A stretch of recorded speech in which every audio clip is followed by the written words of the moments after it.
உங்களுடைய ஆட்சியில் என்ன நடந்தது அப்படிங்கிற பட்டியலை 9 ஆண்டுகள் நிறைவு செய்த போது ஆட்சி வெளியிட்டது. நீங்களும் சில பட்டியல் கொடுக்குறீங்க.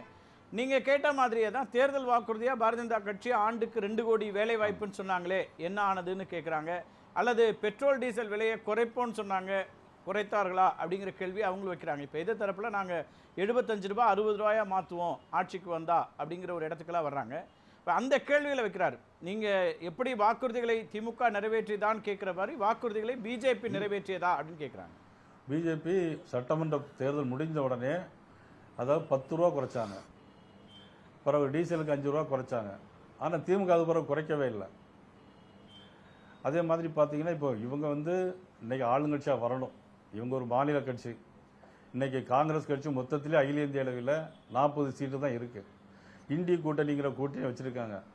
இவங்க எத்தனை இடத்துல இன்னைக்கு எத்தனை ஆளுங்கட்சியாக வர்றதுக்கான வாய்ப்பு கொஞ்சம் கூட கிடையாது.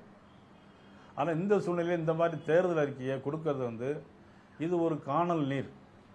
உங்களுக்கு ஒரு பெரிய கனவு இருக்கு அப்படிங்கிறாரு முதலமைச்சர். பிரதமருடைய இங்க தமிழ்நாட்டில் ஏற்பு வந்துடுங்கிறதுலாம் ஒரு கனவா இருக்கலாம் அப்படிங்கிறாரு.